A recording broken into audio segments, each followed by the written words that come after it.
until the question and answer session of today's event. At that time, you may press star 1 on your touch-tone phone if you would care to ask a question. If you need to withdraw your request, that would be star 2. But again, to ask a question, please press star 1 anytime. Today's conference is being recorded. If you have any objections, you may disconnect. One moment, please, for our call.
Thank you, everyone, for standing by. Now, guests are on a listen-only mode until the question and answer session of today's event. At that time, you may press star 1 on your touch-tone phone if you would care to ask a question. Today's conference is being recorded. If you have any objections, please disconnect at this time.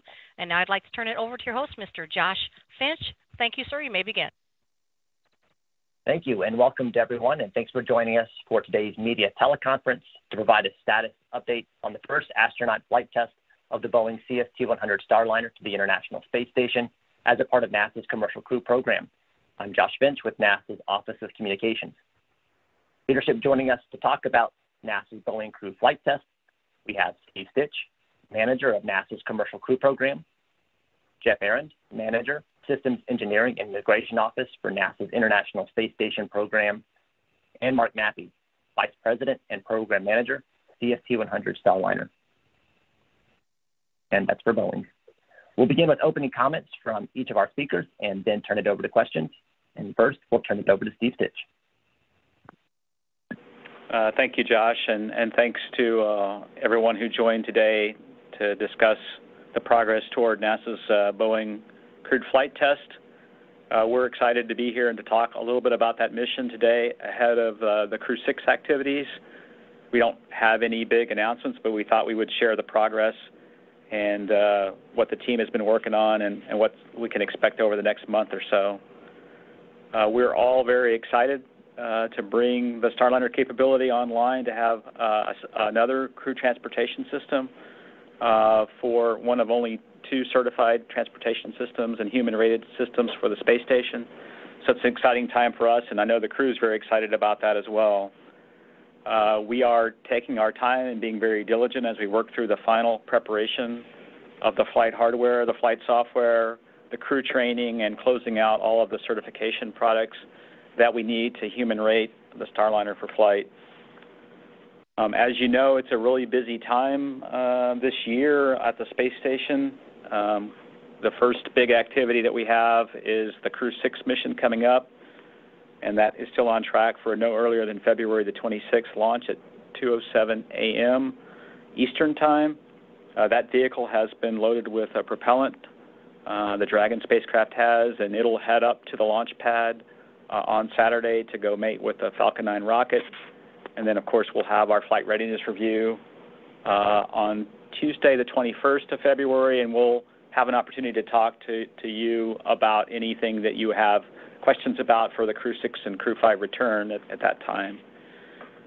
Getting back to the busy time frame we're looking at, after Crew 6, we have a SpaceX 27 cargo mission that's very important to us. That'll launch on March the 10th and dock a couple of days later. And then that vehicle will stay there docked to the space station to move supplies and cargo over until about the early to mid-April time frame. And so when we look at the CFT mission, just from the station manifest perspective, the window for CFT is kind of the middle of April to the end of April, and that's kind of what we're looking at. And Mark will talk a little bit more about the other work on the vehicle and how we will make the decision to target the final launch date. We're taking our time with this flight. We're stepping through it methodically, just like we did our first demonstration mission for the Dragon spacecraft, Demo 2. We had a lot of validation and certification work that was actually being worked on in this very same time frame for that flight. So I would say when I compare Starliner to Dragon, it's really no different. NASA and Boeing are working together to close out all that certification and analysis work, and really this is the final piece to say that the vehicle is ready to go fly the missions and become human rated for that mission. So that's the big activity that's ongoing right now.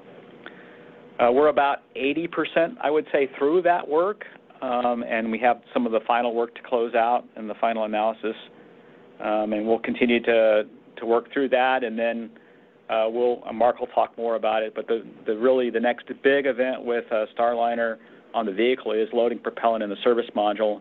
And if you remember, we have kind of a 60-day window we want to go launch within once we load that propellant, and so we'll have a decision in early March relative to when to target loading the vehicle and then how we proceed toward launch. We will go ahead and give you another update after we get through the Crew 5 and Crew 6 handover in the March timeframe. We'll have an event like this, and we'll talk to you a little bit more about the progress. I've had a chance to talk to the crew. The crew is very excited, Butch and Sunny, about flying this mission. They'll go down to the C3PF next week and begin to look at some of the cargo for the vehicle and how the cargo gets stowed and begin to prepare as part of the normal preparation for launch. And they are in the middle of many simulations. There was a mission dress rehearsal for launch not too long ago, and then another one from the undock to landing that had transpired. The Crew 6 astronauts are really excited, talking to Steve Bowen and his crew about having Starliner there during his increment. When I talked to them a week or so ago, I told them that I was very confident the vehicle would be there, and they're very excited about that. Before I hand over to Jeff Aaron, I just want to say I'm very proud of the NASA and Boeing team and the whole CCP family. We're working through a really busy time frame, and people are working very hard, and we'll go fly Starliner when we're ready and take it one step at a time, and I'll turn it over to Jeff Aaron. All right, thanks, Steve. Again, welcome to everybody. Thanks for coming. From an ISS point of view, we're super excited to see Butch and Sonny show up on Starliner for their 8-day mission. Both Sonny and Butch bring a wealth of experience in their careers and will complement the crew on board station brilliantly. During their time on station, they will be busy conducting science, technology, demonstrations, outreach, and commercial activities. And it's kind of just a big deal for us because we go from 7 crew to 9 crew, and it's just having more hands on board really helps us complete our mission. In terms of criticality, this mission is super important from a certification process for Starliner for rotational flights to and from the International Space Station. So we're really looking forward to it.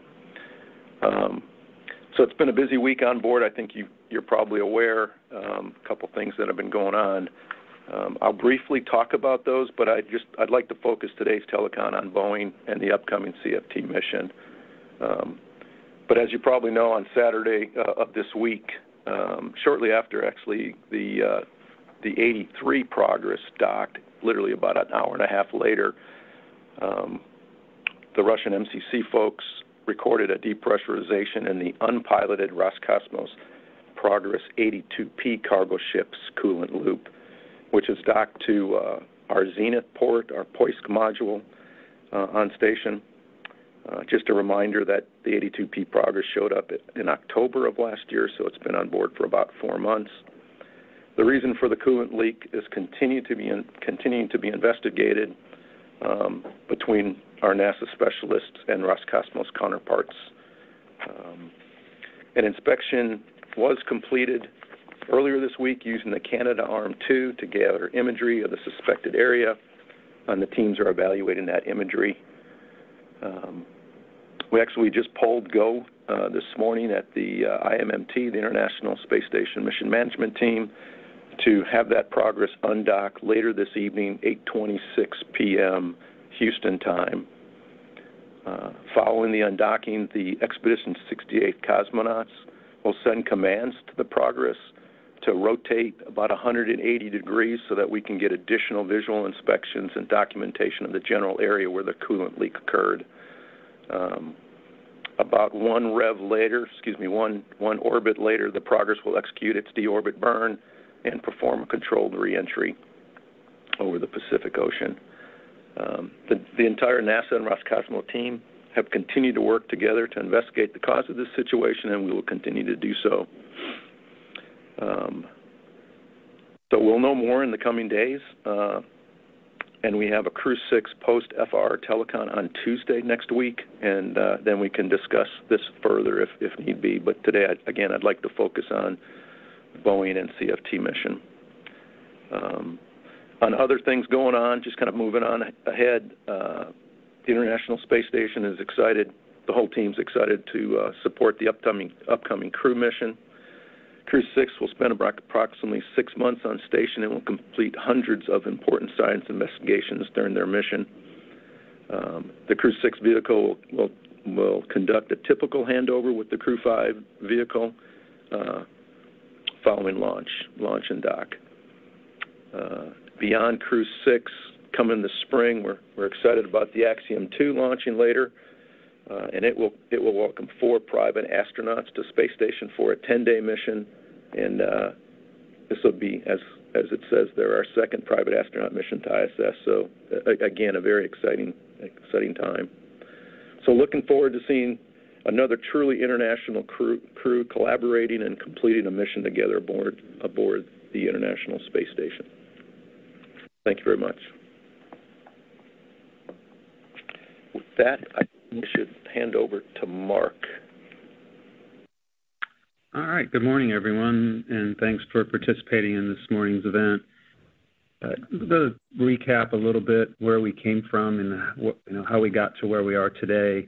I remember we flew OFT-2 in the May timeframe last year. Came back from that mission with really a very successful mission, but we still had some lessons that we learned, and we had to put our plans together for certification. So we took the summer to understand all that. In about the October timeframe, we established an April target for the CFT mission based on the work that was ahead of us, the hardware issues that we had encountered, and then the engineering products that needed to be completed. So we're still planning. We've maintained that plan, I should say, and we're still targeting that mid-April to late April time frame. So I think that's a real credit to the NASA and the Boeing team that, we got together, we put together a pretty good plan, and we're still executing to it. But now we look at basically 5 different areas to judge our progress and measure ourselves, and we put them on a schedule, and we call them swim lanes. So I kind of refer to them as 5 different swim lanes. The first 2 are the hardware that it takes to fly the vehicle, and that's the service module and the crew module. And I'll talk a little bit about where we stand with that. The third area is the flight software and getting that to the right revision and incorporating all of the lessons learned from previous experiences. The fourth area is the mission operations planning and training, and then the last area is the engineering products. And we split the engineering products into 2 kind of sub-areas. That's the design products, the things that Steve talked about, the verifications and the hazard reports. And then there are technical issue resolution from the previous flight, IFAs and the hardware anomalies that we encountered through the processing of the vehicle. So I'll talk about each one of these in a little bit of detail and tell you where we are with respect to each one of those swim lanes. On the hardware is stacked. It's been mated. It's in what we call the hazardous processing area. We're doing final integrated testing there. As Steve mentioned, the crew will be down next week, and we'll be doing our crew interface test. We're going to do that in 2 parts. The first part will be next week, and then after the cargo is loaded, we'll do the second part at the beginning of March. The additional step beyond that, which is a real big milestone for us, is to get the loading of propellants done. Like Steve said, we'll meet on that, and we'll determine, our line of sight of how the products are coming together and when we think our launch date is going to look, and that's also based on some of the ISS traffic. And we'll determine whether or not we want to load simulations, operational failure scenarios with the crew and other sims. All that work is, not all of it, but most of that work is all behind us. It's been very successful, and we've got a line of sight to get to the mission time frame and get through all of our reviews, and the flight software is looking really good.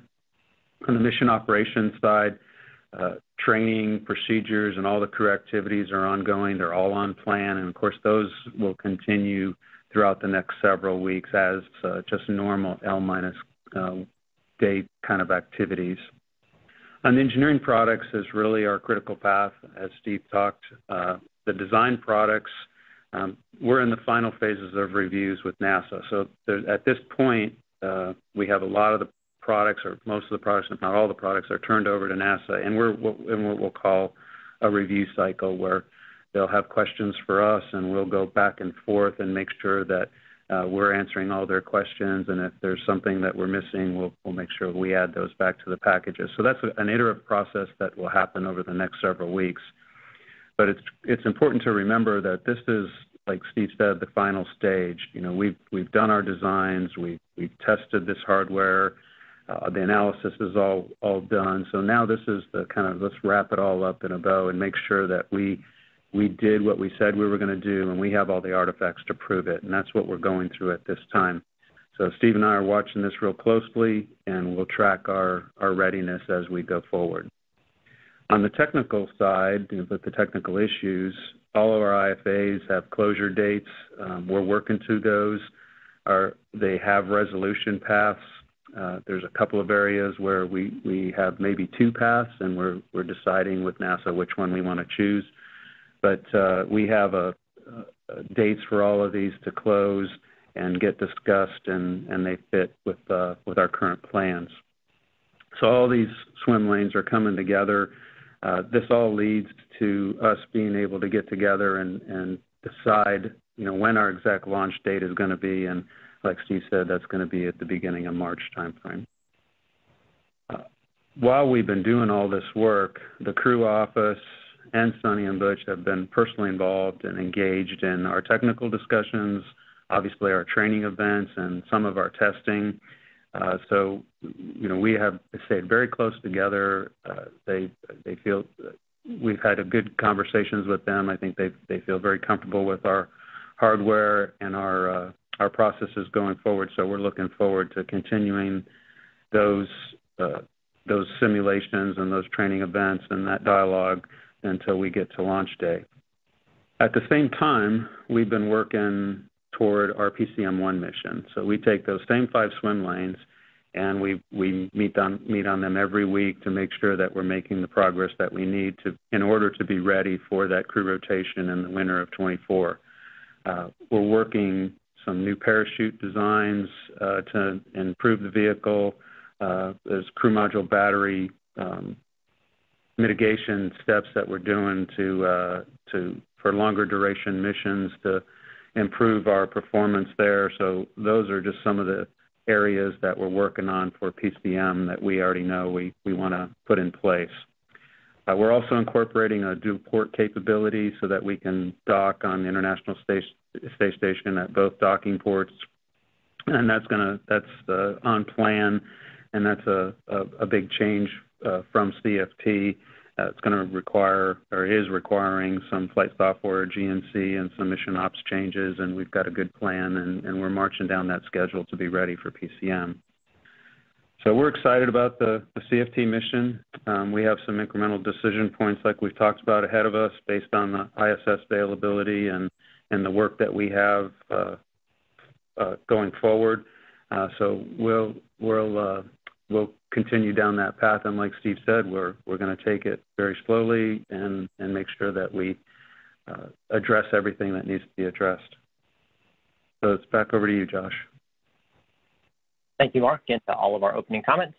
We'll now turn it over to the question and answer portion. As a reminder, to get into the question queue, please press *1 on your phone. And our first question today will be from Joey Roulette at Reuters. Hey, thanks, Josh. Question for, I guess, anyone who can answer. With all the stuff that you guys have to review before flight, and with the complications now going on with Progress and the investigation with Russia's space agency, I'm just kind of curious how you can still expect a launch date sometime in the month after next month in April. If you could kind of go into that, that'd be great. Thanks. Yeah, Joey, why don't I'll start and then I'll see if Mark has anything to add. What we're in the middle of doing right now is, first thing I'll talk about is the complexity of the manifest. Right now, the Crew 5 vehicle, Dragon, is docked at the forward port, and so with a successful launch of Crew 6 and then a handover, we would undock Crew 5 around March 5th, and then that clears that port for the cargo mission.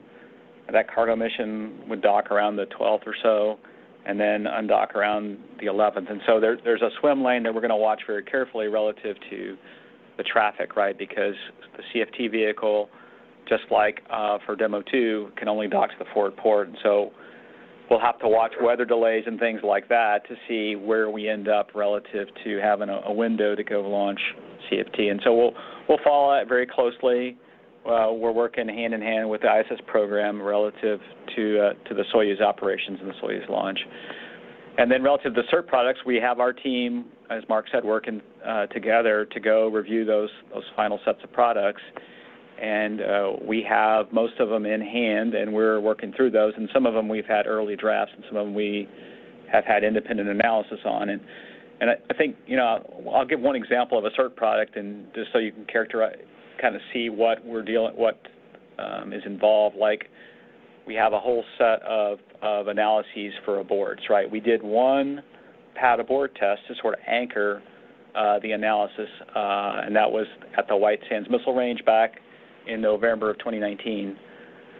We now take the data from that test, the data from all the testing of the thrusters and the GNC system, and we go do an analysis of all the abort modes across Starliner, and then we go run the independent analysis on the NASA side and go close that out. So that's one example of the kind of work we're doing here toward the end of April or end of February and then into March. And so we'll just have to see how each one of those goes, and then we'll have a sense, I think, in a few weeks of where that is, and then we can make a decision relative to should we load propellant and then what launch date's achievable. So.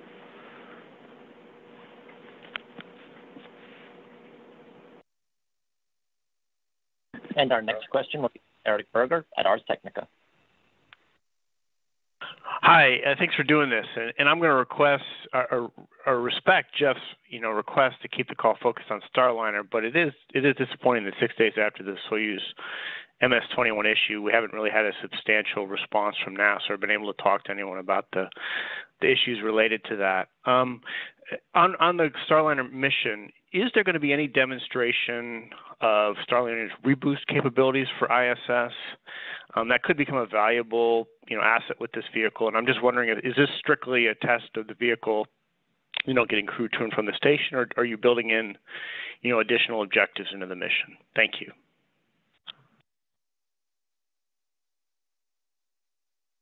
Yeah, I'll take that one, see if Mark has anything to add. Great question. The mission, the crewed flight test, is really a demonstration of the ability to take crew and cargo to the space station, dock successfully.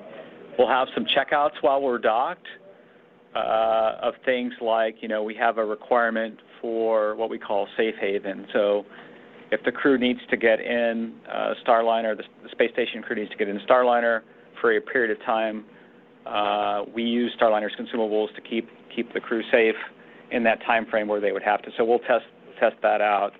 We'll test some of the habitability while we're docked to the space station. Obviously, docked audio communications and things like that, but we really don't have any kind of reboost capability planned or a test of the reboost capability at all of Starliner. So.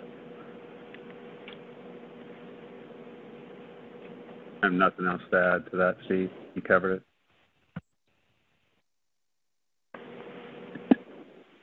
And our next question is from Jeff Faust at Space News. Good morning. Is the question probably either for Steve or Mark, is the 60-day time frame between fueling Starliner and launch, is that a mitigation to prevent corrosion to valves that was seen earlier, or is that some other requirement for the vehicle? Thanks. I can jump in, Stephen, if you'd like to add. It is as a result of the problem that we had with the valve sticking. We are much more confident today with the mitigation that we've put in place with the purge systems and the sealing of the connectors so that we don't get that kind of moisture intrusion into the valve. But we still have that 60-day guideline, I guess I'll call it, and I've asked our engineering to go back and look at that to make sure that we're comfortable with that in case we had to go longer. And I don't have anything to add. And our next question will be from Marcia Dunn at the Associated Press. Yes, hi. Thanks.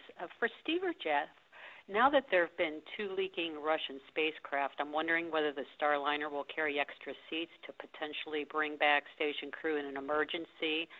Same question goes for the SpaceX Crew Dragon that it's about to launch. Will it carry up extra seats to play it safe? Thanks.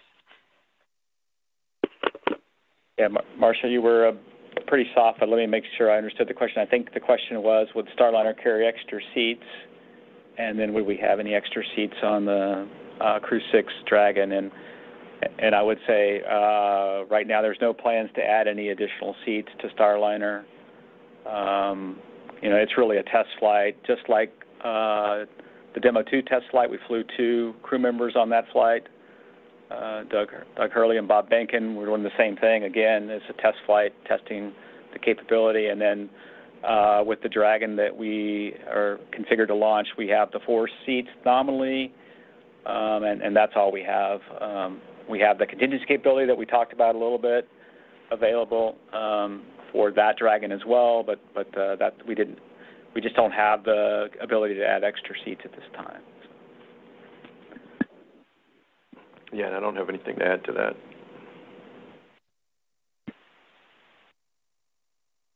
Our next question will be from Chris Gephardt at NASA Spaceflight. Yeah, thank you. This is for Steve and Mark. I'm wondering if you aren't off the ground by the end of the April window, sort of how does that overall sequence with ULA's operations and the ISS in terms of when your next opportunity might be? And in terms of Starliner, would that mean having to take it back to the C3PF to have its propellant resurfaced or anything like that if you do miss the April window? Thank you. I can talk a little bit. We've been in really close dialogue with ULA. They have an important milestone that they'd like to achieve as well in the same time frame, which adds to the complexity of our ISS traffic, and that is their testing and eventual launch of their Vulcan vehicle. So we've been in very close contact with them to make sure that as we go through this decision process, they're engaged and we're balancing the needs between what we need and what they need.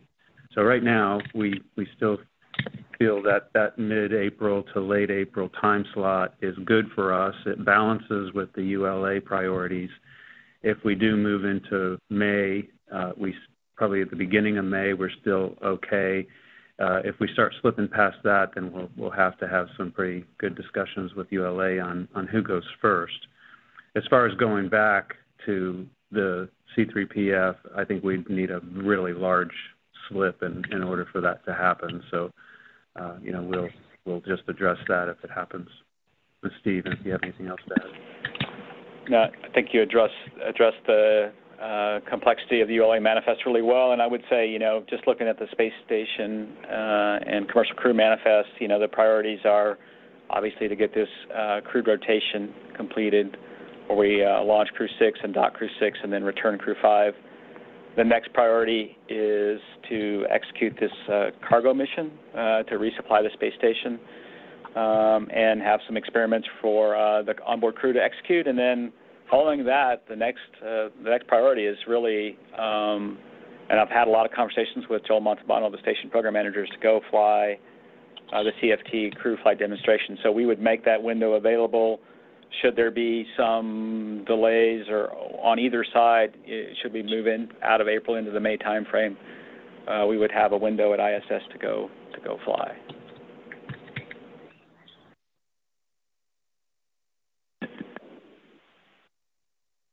And our next question will be from Stephen Clark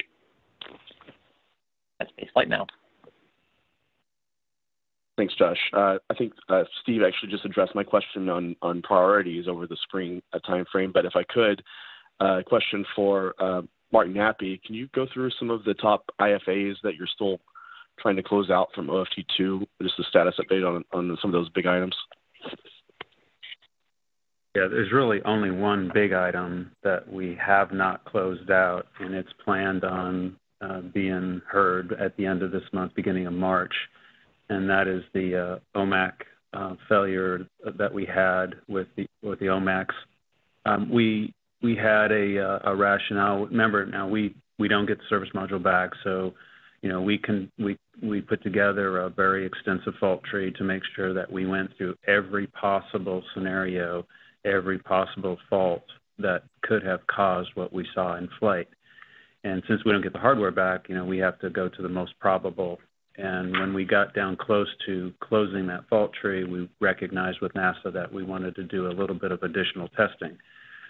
So we ran that testing in February. We've gotten that result back, and we are working with NASA to make sure that we both agree that box in the fault tree can be closed. We'll bring that back to a board here in the beginning of March and make those decisions. But that's really the only significant one that we have left. We have a number of very small ones that they all have solutions. It's really just a matter of getting them to the board and getting them closed. And I would echo what Mark said, and we talked, I think we had sort of 6 that we sort of highlighted before when we talked, and 5 of those 6 are closed, and the one that's a little more problematic is the one that Mark talked about with the OMAC thrusters, because, again, we don't get that service module back. And so, as he said, we had to do a little bit more testing to convince ourselves that we had the failure mode right, and we should work through that here in the March timeframe and get that one behind us.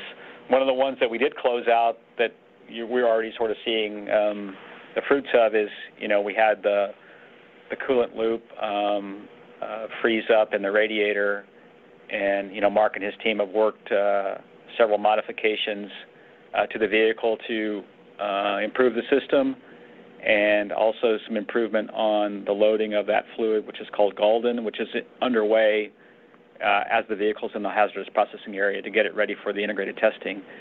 And so that there's a drying system that dries out that coolant, and then some improvements to make sure that we don't have that same problem. And so it's sort of evidence to me of us working together as a team, making improvements to the vehicle. There's numerous improvements to the flight software as well on some of the other IFAs that we saw in flight, and we've made those and tested those in the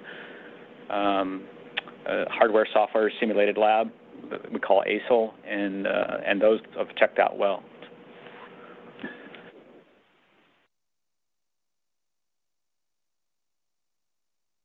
And our next question is from Irene Klotz at Aviation Week. Thanks very much. For Jeff, the departure of the Progress 82, that's not changed at all. That had always been scheduled for today. And is there any possibility that the coolant leak is going to make that spacecraft not controllable? And then for Mark, I think I just heard you say that you're targeting the post-certification mission 1 for winter of 24. Is that, I presume that's dependent on a launch of the orbital, of the crew flight test in April, and that's you need about 6-7 months. Is that what you're basically planning on between the 2 flights?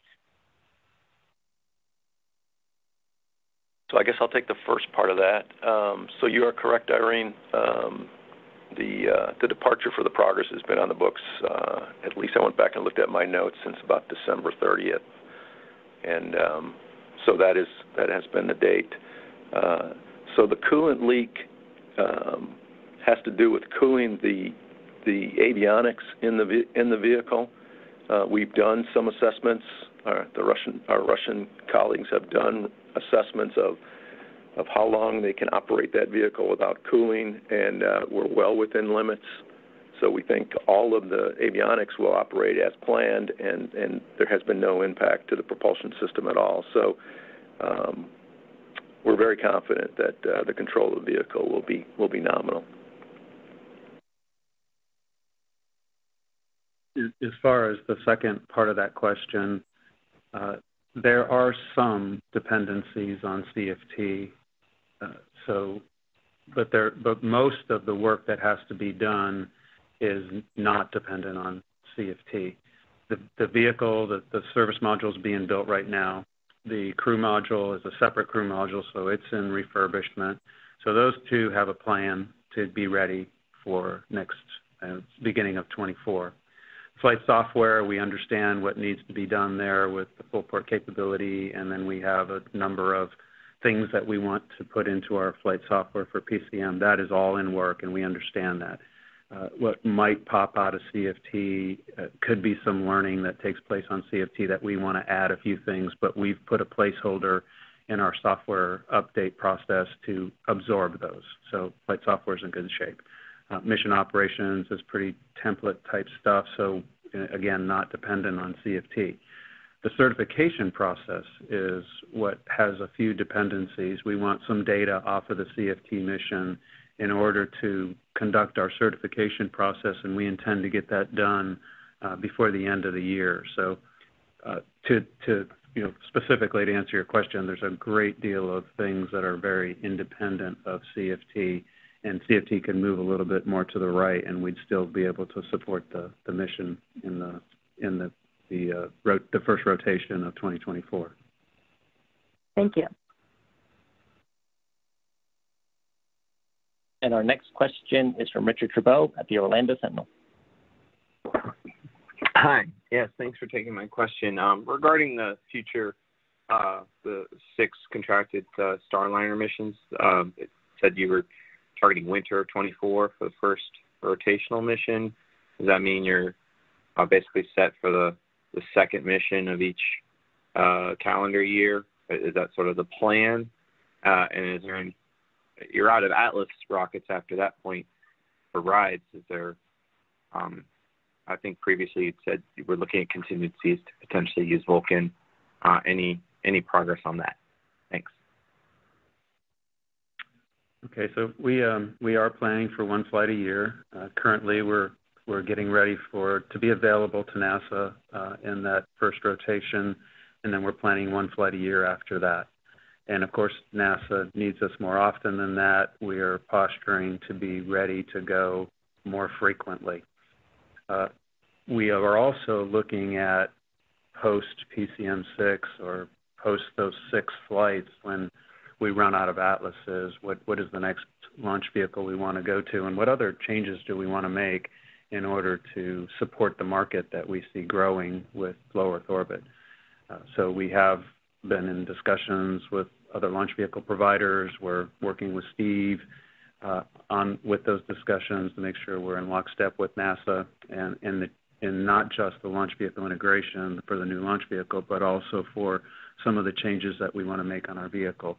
So that is a very active project that we're working on, and we intend to be ready when we are done with PCM6 to move on to the next stage of life for Starliner.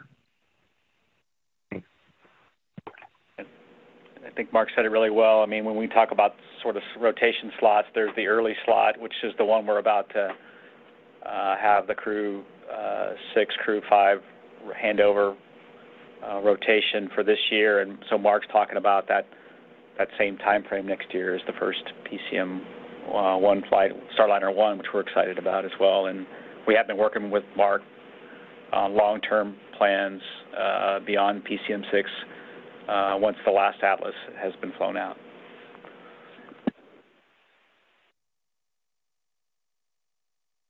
And our next question is from Micah Maidenberg at the Wall Street Journal.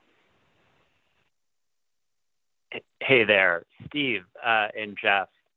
At the ASAP panel meeting last week, there was a discussion of a different perception of risk between the commercial crew office and the ISS office about Starliner-related risks. Could you each talk about what that debate or disagreement is about? I'm wondering if it covers the OMAC thrusters that were discussed earlier. Thanks. Let me try to take that one. Yeah, the ASAP's comments relative to different levels of risk. First of all, we in Commercial Crew and ISS program have 2 different risk systems, and I think sometimes we don't explain it very clearly why. So if I step back and look at our vehicles and the risk for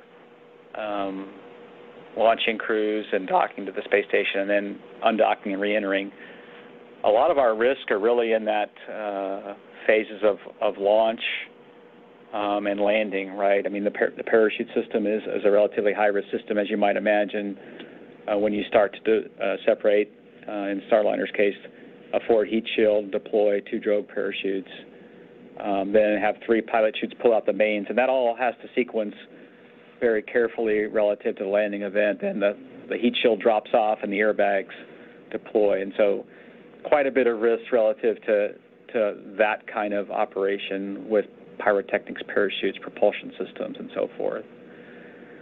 So when I look at my risks for our vehicles, I mean, some of those kind of things will be to the top: separation systems, propulsion systems, parachutes, landing airbags, and those sorts of things. ISS, when the vehicle arrives, other than the time frame when it's approaching ISS and docking, largely the vehicle is fairly quiescent, and so there's not the level of risk is different. And so, you know, one of the risks that we've been talking a little bit about is the battery system on Starliner and what the risk of that is. And we would rank it one way in our system, and ISS would see it as a bit of a higher risk relative to the kinds of things that they're worried about. Like, for example, on ISS, the highest risks are kind of micrometeoroid impacts. Same really for our vehicles as well. And then after that, the batteries would raise to kind of a higher level of risk. But for the Commercial Crew Program and for Mark, we would have higher risks like the pyrotechnic separation systems, the parachute systems, the propulsion systems, the abort systems. Those sorts of things would be higher risk in our. So that's what ASAP was talking about. And we'll have to circle back with them and try to explain this a little bit better. And hopefully what I gave as an explanation was a little bit try to explain exactly what the differences are. Yeah, I guess the only thing I'd add, first of all, I totally agree with what Steve just said. We work lockstep with the cargo, the CCP office, and their requirement set, and it's very comparable to our requirement set. The way we certify a vehicle to come and go is very comparable to the way they do it. We've analyzed them coming and going. We've analyzed them being on station. We've worked the procedures. We've updated. We have OCADs. We have all kinds of things, all kinds of products in place. But from our perspective, I would treat both of the crewed vehicles we're talking about, U.S. crewed vehicles, as equal from a risk balance trade point of view, and we're very excited to see them show up. I'll say that again because that's kind of what it comes down to.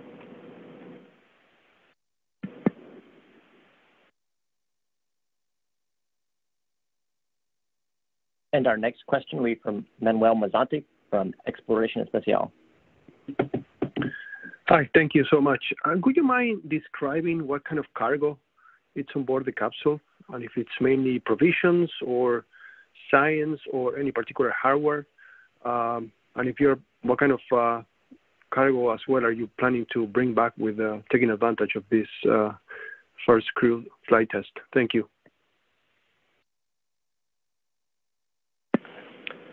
I guess I'll attempt to take a look at that or add to that. I would say it's a combination of all of those things. We have a little bit more capacity on this vehicle since we're only flying 2 crew, and maybe Mark can help me a little bit there. One of the things we try to get back on a regular basis is NORS tanks, and I can't remember if we're bringing one back on this particular flight, but it's a fairly large item. It's one of our high-pressure tanks that we use to get oxygen and nitrogen to ISS. And but I'd probably have to take a note on that one and get back to you with a better answer, I think. And I don't have a super good list right now in front of me of what the cargo is. I'm sure we're taking some supplies to ISS and some science, and then there's the normal kinds of things that the Starliner crew needs on their trip from the launch pad to the space station. Food, water, and various clothing and supplies like that. So, but I don't have the details. And I'm in the same boat. We were, now just getting ready to pack all the cargo bags, and we have those lists in our engineering, so we can certainly get that and get it out to y'all.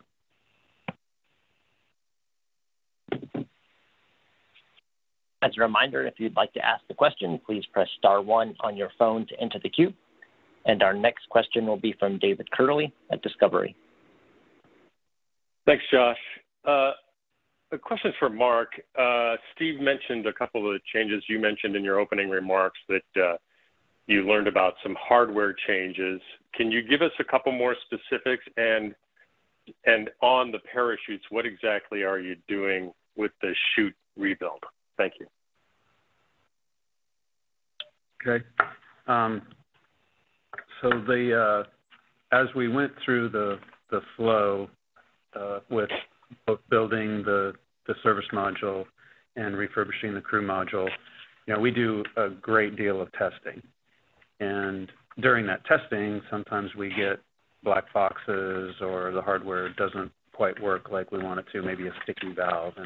And so we discovered a few of those things as we were going through the processing of the vehicle, and we addressed them. We replaced one valve that had a sticky poppet in it, and there were just a number of those little things that had to be addressed along the way.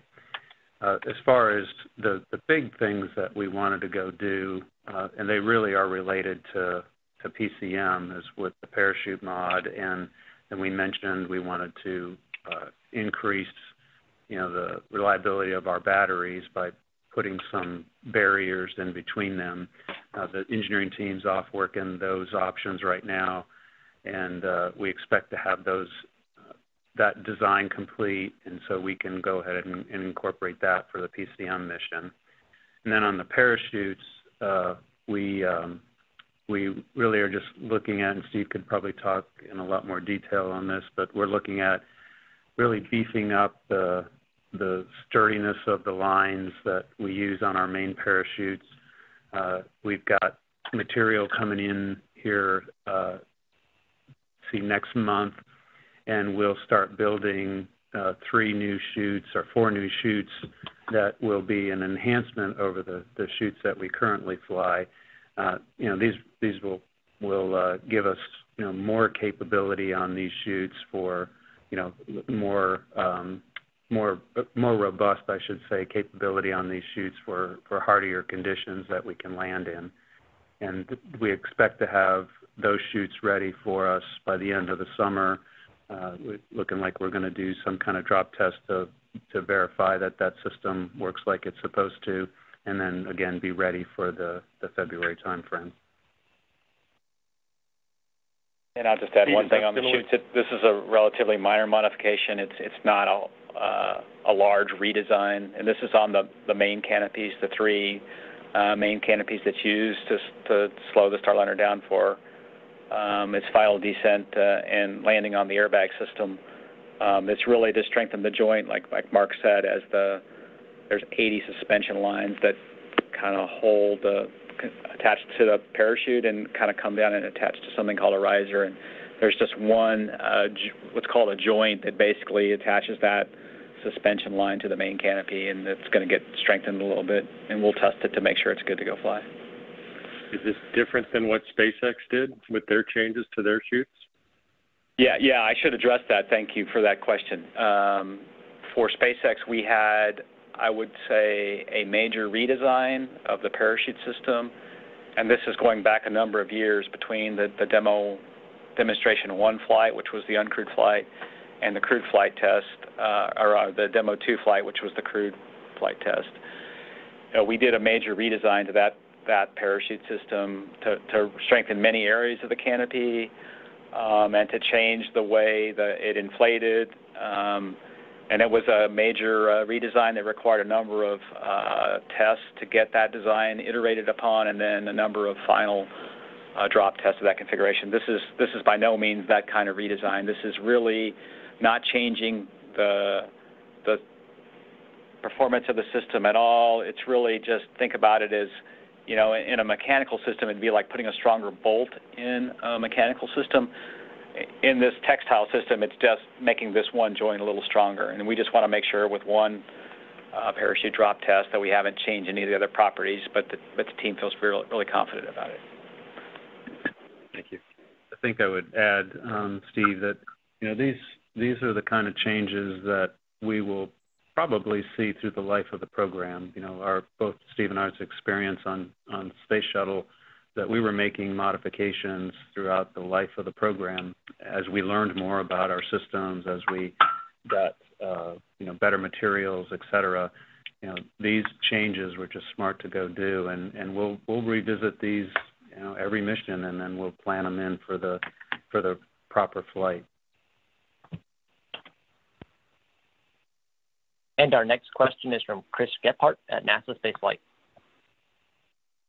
I'm wondering too on this. Could you also walk me through a little bit of the software here? I know you said there's some minor changes to the software, so I'm just curious. How many end-to-end tests were done with the software that's going to fly on CFT, and are those runs complete, or do you still have some more software testing ahead of you? Yeah, I wouldn't begin to guess a number. There's developing software is a very iterative process, as most of you know. So we go through that iterative process to develop the software. It's all tested a number of times, and then we go into failure mode testing with the team and the mission ops team, with our flight software team and the crew, and we intentionally fail a number of different systems to see how everything reacts. We also do just normal end-to-end mission type of training to where we exercise the crew, the team, and the software so that we can validate that everything's working like it's supposed to. And so it serves as, checking the software, and it serves as a practice session for the team. Again, I'm not going to guess on how many times that this software gets tested, but it is very extensive. And we're getting to the point where we've gotten through all these tests. We're looking at the data. We may want to run one or two more failure scenarios to get even more comfortable, and the software teams between Boeing and NASA are looking at that data now to see if we want to run those tests, and we've made a hole so that we can go do it. But that's about all that's left with the flight software for CFT. Now, PCM, what we do is we go through the number of PRs or problem reports that we've documented, the changes that we want to make with this dual port, and then we'll look at how many things that the mission ops team do today do we want to retire and incorporate into our software. That process is all taking place now so that we can determine what goes in that last revision of software that will be happening in the middle of the summer.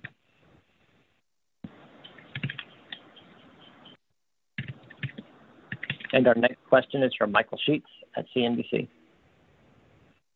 Hi, everyone. This question's for Mark. On the Aerojet Rocketdyne valves that had the corrosion issue 2 years ago, I'm curious, we talked a little bit last year about both short-term mitigations as well as long-term redesigns that were under consideration. What's the latest on what the short-term mitigations were that have given you confidence to move forward with this flight test, as well as any considerations and discussions on, or even just work already on redesigning the valves for the rest of the future 6 crew missions? Thanks. Yes. So on the short-term mitigation, of course, we implemented that short-term mitigation for OFD2. It worked really nicely. We're doing an enhanced version of that for CFT.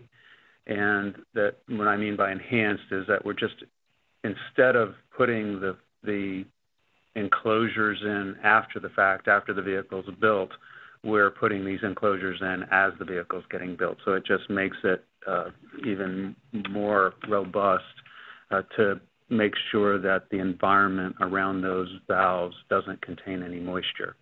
So we're pretty confident with that process. It's all complete, it's all behind us, and we've been testing it, and it's working great. As far as the long-term solution, we have a redesign. We have been working with the supplier. Those design reviews are in process. They're actually building hardware, and we would like to get that targeted into the earliest mission possible. It's questionable whether we can get it there for PCM1.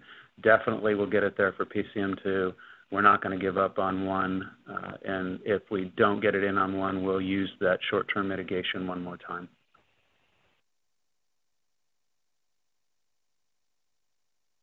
And our final question for today will be Joey Roulette at Reuters. Thanks. Quick question for Mark, or maybe Steve wants to answer. What are smart initiators? Thanks. Steve, you want? I could take a crack at that. Let's see how to describe this. Most pyrotechnic systems are relatively simple in that you send a command from the flight computer to that pyrotechnic system, and then there's something called a NASA standard initiator, and then it initiates that pyrotechnic burn to do that separation function, whether it be a bolt or a SEP system. Boeing has implemented something called a smart initiator, which has a delay time in it. So it can stagger, when it gets the command, it can stagger when that pyrotechnic device fires. And they do that because when they go to separate the crew module from the service module, they need a kind of a staggered timeline, and that command gets sent across the umbilical, then the umbilical gets cut, and then the service module needs to separate on its own. And so that smart initiator really is just a way to have what I would call a delay time in for that pyrotechnic separation. So hopefully I answered your question. So. Yes, thanks.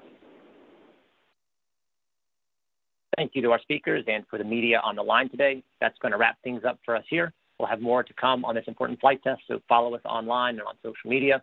And you can learn more about this mission at nasa.gov/commercial crew. Have a good day. Thank you.